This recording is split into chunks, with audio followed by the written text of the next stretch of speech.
बिहार के पूर्णिया जिले या फिर यूं कह सकते हैं पूर्णिया लोकसभा क्षेत्र के अंदर पड़ने वाला रुपौली विधानसभा क्षेत्र में अभी उपचुनाव हुआ है और उस उपचुनाव के होने के बाद जो रिजल्ट आया है उस रिजल्ट को अगर आप कम्युनिटी के आधार पर अलग अलग कम्युनिटी का बहुल क्षेत्रों का बहुल बूथों का एनालिसिस करते हैं तो एक बड़ा ही चौंकाने वाला रिजल्ट आता है। और वो जो चौंकाने वाला रिजल्ट आया है वो आया है आज मुस्लिम से रिलेटेड है।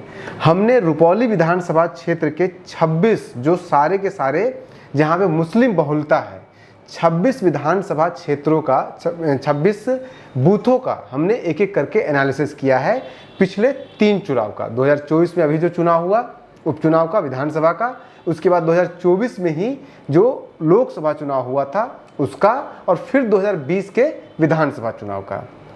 इन तीनों का इस 26 बूथ जहां पे मुस्लिम मतदाताओं की बहुलता है उसका जब हमने कंपैरेटिव एनालिसिस किया तो बहुत ही चौंकाने वाले रिजल्ट आए हैं। और उसके एक दो सार अगर आप देखेंगे तो वो ये है और उसको हम एक्सप्लेन करेंगे बाद में। ये सवाल उठाया जा रहा है इस एनालिसिस के आधार पर कि क्या MY समीकरण जो RJD का है यानी कि मुस्लिम और यादव समीकरण वो टूट गया है, क्योंकि यहाँ पे मुसलमानों ने वोट नहीं दिया है। RJD को साफ साफ दिख रहा है, कहीं पे भी 10% वोट 20% वोट भी इनको नहीं मिला है RJD को। RJD जो सबसे ज़्यादा शेयर वोट लेने का हक रखती है या एक्सपेक्टेशन रखती है बिहार में मुसलमानों का वोट लेने का, या महागठबंधन ये चुनाव लड़ रही थी जिसमें CPI कांग्रेस सब लोग हैं, लेफ्ट के सारे लोग हैं, सब लोग मिलकर के भी 20% वोट मुसलमानों का नहीं ले पाए। और ये बहुत बड़ा सवाल है। तो क्या MY समीकरण रिजेक्ट हुआ है कम से कम रुपौली और पूर्णिया के अंदर? और जिसको मिला है ये वोट मुस्लिमों का इन सारे 26 के 26 मुस्लिम बहुल बूथों पे, वो एक अपर कास्ट को, एक राजपूत को मिला है, जिसके जो ट्रेडिशनली और बिहार के अन्य क्षेत्रों में भी और रुपौली में भी ट्रेडिशनली वो लोग बीजेपी के फॉलोवर हैं, बीजेपी के वोटर हैं, वो लोग, उनको मिल गया है 70% वोट वहाँ पे उनको मिल गया है। ये कैसे संभव हुआ है? तो क्या इस आधार पे ये कह सकते हैं कि MY समीकरण RJD का खत्म हो रहा है या खत्म हो चुका है कम से कम उस क्षेत्र में? उसके बाद फिर एक और सवाल वहाँ पे उठता है कि ऐसा क्यों हो रहा है कि रुपौली के अंदर जो मुस्लिम है वो ज़्यादातर इलेक्शन में इंडिपेंडेंट कैंडिडेट को वोट देना शुरू कर दिए हैं। ना वो बीजेपी को दे रही है, ना जदयू को दे रही है, ना ही वो RJD को दे रही है, वो इंडिपेंडेंट को दे रही है। कम से कम 2 लगातार चुनाव में ये ट्रेंड आया है सामने। अब इस आधार पर ये कहा जा रहा है, ये सारी बातें कही जा रही है, लेकिन उसमें सवाल ये है कि जिसको हम डेटा से आपको बताएंगे अभी कि RJD वहाँ पे MY समीकरण फेल नहीं हुआ है, बल्कि RJD वहाँ पे RJD का कभी वहाँ पे MY समीकरण रहा ही नहीं है। क्यों नहीं रहा वहाँ पे कभी भी, ये एक अलग सवाल है, उस पर हम अभी नहीं जाएंगे। वो ऐसा नहीं है कि इस बार पहले बहुत वोट मिलता था RJD को वहाँ पे और इस बार वोट नहीं मिला है, बल्कि उल्टा हुआ है कि पहले तो RJD यहाँ पे लड़ती ही नहीं थी। रुपौली विधानसभा क्षेत्र से, ये पूर्णिया लोकसभा क्षेत्र से RJD चुनाव लड़ती ही नहीं थी। बहुत rarest of the rare moment पे चुनाव लड़ी है। कब कब लड़ी है? पिछले 20 सालों में देखेंगे तो रुपौली से एक बार लड़ी है और पूर्णिया से एक बार लड़ी है, बाकी लड़ती ही नहीं है। और वो भी एक खास नेता के कारण लड़ती थी RJD। तो कहने का मतलब है कि RJD रुपौली और पूर्णिया दोनों जगह पे कभी भी स्ट्रांग नहीं थी। तो अगर आज उनको वोट नहीं मिल रहा है तो कौन सी इसमें अचरज की बात है? अब जो हमने 26 लिए हैं, आपको ये स्क्रीन पे भी दिख जाएगा 26 कौन कौन से बूथ हैं, आप खुद चेक कर सकते हैं। अगर आप इसमें कोई डाउट लग रहा है कि नहीं ये मुसलमान बहुल नहीं है तो आप बता सकते हैं हमें कमेंट बॉक्स में। लेकिन हमने जो कुछ सामने आपको दिख रहा होगा, जैसे कि 55 number booth, 56 number booth Patraha panchayat के अंदर आता है। उसी तरह से आपका भवानीपुर पंचायत है, भवानीपुर पंचायत के अंदर जावे पंचायत है। उसके बाद फिर आपका रघुनाथपुर पंचायत है। तो ये आपके अलग अलग बूथ है। इन बूथों को आप खुद स्क्रीन को रोक करके देख सकते हैं, चेक कर सकते हैं। इन सब का अभी जो चुनाव हुआ है उसको अगर आप देखेंगे तो अभी इन सारे उसमें मतलब ये 26 के 26 बूथ पे टोटल बूथ जो वोट जो पड़े हैं वो पड़े हैं 11,168 हैं। इन 11,168 वोटों में से अकेले सिर्फ शंकर सिंह जो इंडिपेंडेंट खड़े हुए थे, राजपूत हैं और वो बिहार लिबरेशन आर्मी के कर्ता धर्ता माने जाते हैं, तो उनको वोट मिला है मुसलमानों का। और 11,000 में से 8,000 पौने 8,000 वोट इनको मिल गया है, लगभग 7,783 वोट। जबकि दूसरी तरफ आरजेडी को मिला है मात्र 1908 वोट और जेडीयू को मिला है मात्र 1477 वोट। अब एक तो समीकरण ये कह सकते हैं कि पता नहीं क्या कारण है, लेकिन ये राजपूतों को वोट दे रहे हैं मुसलमान वहाँ का। तो हो सकता है कि ये आप कह सकते हैं कि मुसलमान वहाँ पे अपर कास्ट के मुसलमान ज़्यादा हैं इसलिए, लेकिन ऐसा नहीं है। उस पूरे सीमांचल बेल्ट में सारे जो हैं वो अशरफ और ये तरह के जो अपर कास्ट मुस्लिम हैं वो कम है और वहाँ पे लोअर कास्ट मुस्लिम ज़्यादा हैं। अब इसके पहले का चुनाव, क्या पता ये एक्सेप्शन हो, आप ऐसा सोच सकते हैं। तो इसके पहले का चुनाव देख लीजिए जो अभी 2024 में मई में हुआ, 2 महीने पहले, जिसमें पप्पू यादव इंडिपेंडेंट पूर्णिया से जीते हैं। उसको अगर आप एनालिसिस करेंगे तो उसमें टोटल वोट पड़ा है 13,299 वोट टोटल वोट पड़ा है। उस 13,299 वोटों में से अकेले सिर्फ पप्पू यादव उठा के लेके गए 10,209 वोट। बिल्कुल सेम पैटर्न, इनफैक्ट इनसे ज़्यादा है, 90% वोट से ज़्यादा इनको, 90% वोट इनको मिल गया, जबकि 80% के आसपास मान के चलिए। जबकि जेडीयू दूसरे नंबर पे रही। अब देखिए अभी जो रुपौली हुआ है इसमें तीसरे नंबर पे है जेडीयू मुसलमान का वोट पाने में, लेकिन उस चुनाव में जो है लोकसभा का चुनाव हुआ था उसमें रुपौली के अंदर 2709 वोट पाई है और आरजेडी के कैंडिडेट बीमा भारती को मात्र 381 वोट मिला है पूरे। क्या इंडिकेट कर रहा है?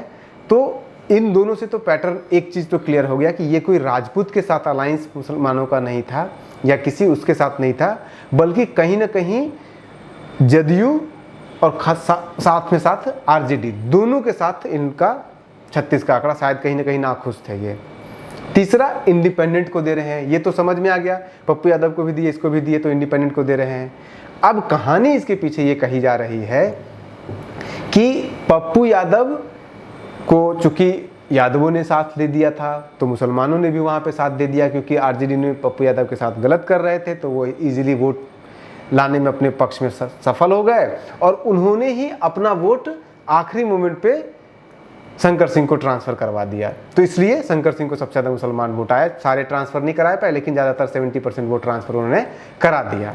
ये एक तीसरा नैरेटिव हो सकता है, लेकिन ये नैरेटिव भी आपको टूट जाता है जब आप एक और इलेक्शन का एनालिसिस करते हैं, इसमें जोड़ देते हैं, इसमें कंपेयर करते हैं। और वो इलेक्शन है इसके पहले जो हुआ 2020 का इलेक्शन, जो बिहार विधानसभा का चुनाव हुआ था। 2020 के बिहार विधानसभा के चुनाव में इस रुपौली विधानसभा क्षेत्र में टोटल वोट पड़े हैं 10,172। अभी पड़ा है 11,000, उस समय पड़ा था 10,000।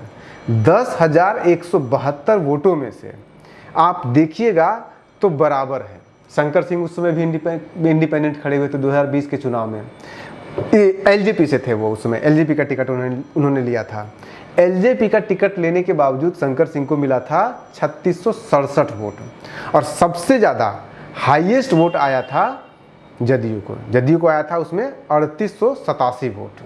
और जो महागठबंधन के प्रत्याशी, आरजेडी चुनाव नहीं लड़ी थी, महागठबंधन, वही बताऊंगा कि आरजेडी कब से चुनाव नहीं लड़ी है। तो जो ये आपके महागठबंधन के प्रत्याशी सीपीआई वहाँ से चुनाव लड़ी थी, तो सीपीआई को वहाँ पे मिला है मुश्किल से 2618 वोट। और सबसे पहले नंबर पे हो गई जेडीयू, दूसरे नंबर पर शंकर सिंह और तीसरे नंबर पर सीपीआई को वोट मिला था। लेकिन आप देखिएगा कि एक तरफा कहीं नहीं है, एक को 3800 है, एक को 3600 है, एक को 2600 है। लेकिन इधर पिछले 2 चुनाव से एक तरफा हो गया है। क्यों एक तरफा हुआ है? क्योंकि कहीं ना कहीं ये दोनों का वोट जो आरजेडी और जदयू दोनों को मिलता था, वो दोनों वोट ट्रांसफर हो गया इंडिपेंडेंट की तरफ। दोनों पार्टियों से मोह भंग हुआ है। क्या ये उस नैरेटिव का हिस्सा है जो मुसलमानों के अंदर बहुत स्ट्रांगली धीरे धीरे स्प्रेड कर रहा है कि सारी मेन स्ट्रीम पार्टियां, एक हमें डरा करके वोट ले लेती है, दूसरा हमें मतलब डर दिखा करके ले लेती है। एक कहती है कि नहीं हमें दोगे तो बीजेपी आ जाएगी, दूसरा कहती है कि तुम्हारे साथ बीजेपी ने, कांग्रेस ने या महागठबंधन ने दिया क्या है तुम्हें। तो क्या अब ये जो नैरेटिव ओवैसी जैसे लोग चला रहे हैं और एक नारा लगाया जाता है, कब तक दरी चादर और चटाई बिछाओगे मुसलमान, अपना दल, अपने लोग, अपने हिसाब से वोट करो।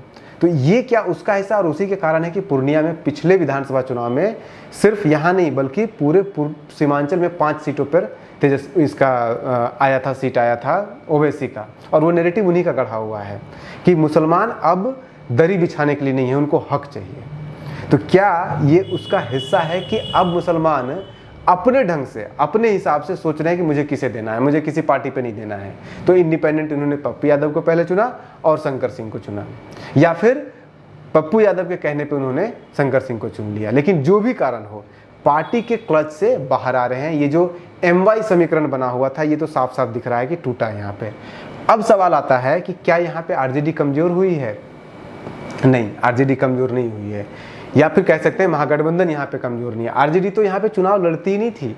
आखिरी बार RJD रुपौली में विधानसभा चुनाव लड़ी है अक्टूबर 2005 में, और उसमें भी चुनाव लड़ने के बाद वो अपने दम पे साल 2000 के चुनाव में बीमा भारती इंडिपेंडेंट जीत चुकी थी। तो वो तो इन्होंने दे दिया उनको टिकट, वो वहाँ से वैसे भी जीतना ही था। तो वो कोई RJD की जीत नहीं थी, और वो जैसे ही वो छोड़ी जीत गई। जीतने के बाद वो जदयू में चली गई। जदयू में जाने के बाद फिर वो जदयू में ही रही। 10 का चुनाव जदयू से लड़ी, 15 का चुनाव जदयू से लड़ी, 20 का चुनाव जदयू से लड़ी, लड़ते रही वहाँ से और जीतते रही। वहाँ RJD ने कैंडिडेट तक नहीं उतारा। भाई अगर बीमा भारती ने छोड़ दिया RJD को तो कोई दूसरा कैंडिडेट उतारे, तो उन्होंने CPI को वो टिकट दे दिया, कभी कांग्रेस को दे दिया टिकट। खुद नहीं लड़ी RJD 5 के बाद, बीमा भारती के बाद। बीमा भारती के बिना RJD लड़ी ही नहीं है वहाँ पे चुनाव। इस बार भी RJD लड़ी क्योंकि बीमा भारती है। तो इनफैक्ट कह सकते हैं कि रुपौली में RJD का मतलब बीमा भारती, अगर RJD में बीमा भारती नहीं है तो RJD है ही नहीं वहाँ पे। इसी तरह से लोकसभा का आप उठा लीजिए, लोकसभा के चुनाव में भी RJD नहीं लड़ी है चुनाव वहाँ पे। या तो वो कांग्रेस को दे देती है वो सीट, पूर्णिया सीट, या नहीं तो लेफ्ट के लोगों को दे देती है। RJD वहाँ पे नहीं लड़ती है। लेकिन अगर RJD एक ऐसा सीट जहाँ पे RJD लड़ना ही नहीं चाहते थे चुनाव, क्योंकि उनको पता है वहाँ पे वीक है, मुश्किल से ज़्यादा वहाँ 5-7% वोट हैं, तो फिर वहाँ पे नहीं लड़ना चाहती थी, और आज की डेट में उनको लगातार वोट बढ़ रहा है। लोकसभा में उनको 381 वोट मिला, और इस बार 1908 वोट मिला। 2000 में, साल 2000 के, अब जदयू कैसे पीछे हुई अब ये देखिए। साल 2000 के बिहार विधानसभा चुनाव में जदयू हाईएस्ट मुस्लिम वोट का गेनर था रुपौली विधानसभा क्षेत्र में, 3887 वोट। उसके बाद फिर 3800 से फिर 2024 के लोकसभा चुनाव में घट के आया उनका 2709, और फिर उसके बाद 2700 से 9 से घट करके अभी जो चुनाव हुआ है उपचुनाव, इसमें घट करके आ गया 1477। तो एक आप कंसिस्टेंटली देख सकते हैं कि जदयू का यहाँ पे ग्राफ मुसलमानों के बीच में गिर रहा है। RJD का नहीं लड़ती थी, 20 में लड़ी ही नहीं, 24 में लोकसभा लड़ी, 381 वोट आया। उसके बाद फिर विधानसभा लड़ी, अभी जो उपचुनाव हुआ है 1908 वोट आया। तो साफ साफ ये नहीं कह सकते हैं क्या कि RJD वहाँ पे कुछ भी नहीं थी और धीरे धीरे वो ऊपर जा रही है, बहुत माइनरली जा रही है, बहुत माइन्यूटली उसका डिफरेंस आया कि पहले लड़ती नहीं थी, फिर 300 वोट आया, फिर 1900 वोट आया, अभी कुछ नहीं है 1900 वोट। लेकिन आज के डेट में जदयू को पीछे छोड़ चुकी है RJD। जदयू को 1400 वोट आया, 1477, इनको आ गया 1908 वोट। तो ये एक इसी को रीड करने का एक दूसरा तरीका है कि जदयू के लोग कह सकते हैं कि आपको मुसलमान ने रिजेक्ट कर लिया, लेकिन हम तो वहाँ थे ही नहीं, RJD तो वहाँ थे ही नहीं, पहले चुनाव तक नहीं लड़ती थी। अब तो कम से कम हमें पहले 300 वोट मिला, फिर अब 1900 वोट मिला। ये आरोप लगाया जा सकता है RJD के ऊपर कि RJD ने वहाँ पे CPI ये लोग स्ट्रांग थे तो उनके वोट को अपनी तरफ कर लिया, ये लगाया जा सकता है। लेकिन ये नहीं लगाया जा सकता है उनके ऊपर कि वो वीक हुए हैं, स्ट्रांग हुई है RJD, क्योंकि वहाँ पे बीमा भारती के बिना चुनाव लड़ते हुए भी इस तरह से बढ़ा है उनका ग्राफ है। इसी तरह से आप लोकसभा चुनाव का देख लीजिए, पूर्णिया का थी आखिरी बार तो 1998 का चुनाव लड़ी थी। 98 के चुनाव में RJD चौथे नंबर पर रही थी। तो आप इसी से अंदाज़ा लगाइए कि RJD वहाँ आज से नहीं बल्कि 1998 से ही वीक है, 1990 के दशक से ही वीक है। वहाँ पे पहला चुनाव होता है RJD, 1997 में RJD बनती ही है, 98 में चुनाव लड़ती है, चौथे नंबर पे चली जाती है। उसके बाद फिर वो टिकट अपने पास रखती नहीं है, कभी वो कांग्रेस को दे देती है, कभी वो अपने जो भी सहयोगी दल है उनको दे देती है। इस तरह की खबर के पीछे की खबरों को जानने के लिए बने रहिए न्यूज़ हंटर के साथ। मिलते हैं अगले एपिसोड में। नमस्कार।